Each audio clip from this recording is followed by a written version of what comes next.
morning, guys. Today we are going to cover something important, which is the IAM policy, IAM page. So, what exactly is IAM? IAM is short for Identity and Access Management. So there are three things over here. One is the principal. Principal can be a person, can be a group of person, or it can be a service, which is denoted by a service principal. And what exact what exact is my role is the second question. So role can be an admin that he has access to everything, or it can be like a visitor role where a person or a group of person only has access to certain areas of a building.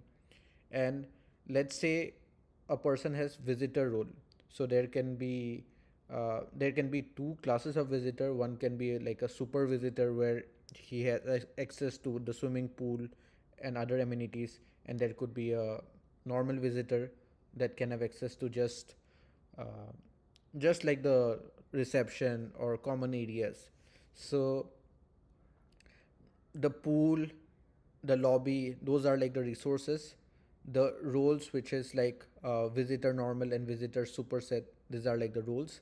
So the idea is that you create roles where you define uh, what permissions are associated with those roles on what resources, and then you grant them to the principals. So you can grant multiple roles to a principal, and the intersection of all the permission sets will define whether you are able to do an operation or not. So let's get to practice. So here is a principal. So what I can do is I can do a grant access, and let's say I want to access to give access to dummyemail@gmail.com. So this is like a new user principal, and let's say I give them an editor access. I can also give them uh, a browser access. So this is a principal that has both these roles. So if I do save, we are going to see the roles.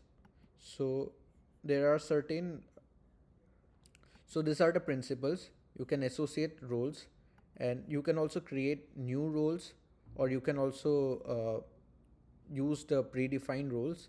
So let's go over, and these are the set of roles. Let's say access, these are I think the default roles, and you will see the set of permissions.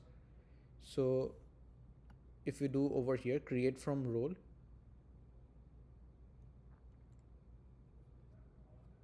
so the idea is to use existing roles or create new roles. For instance, this is a custom access approval over here, and what you want to do over here is, let's say you want to reduce some of the approvals. Let's say you don't want to give this permission, and you can create a new role over here,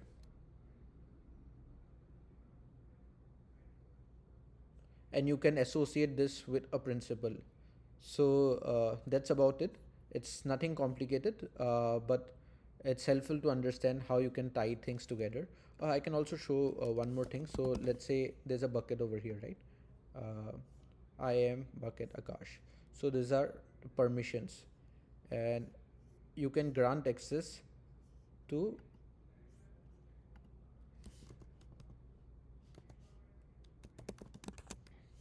so I think you can either view it over here, or let's say you want to create a new user, and dummyemail@gmail.com, and you want to give them like I think you can give like a reader access over here. So that means this account has resources, has permissions to view things in this bucket. And you can also remove access in case you want to remove the access. So that's about it, and I hope you had a good learning experience. Thank you.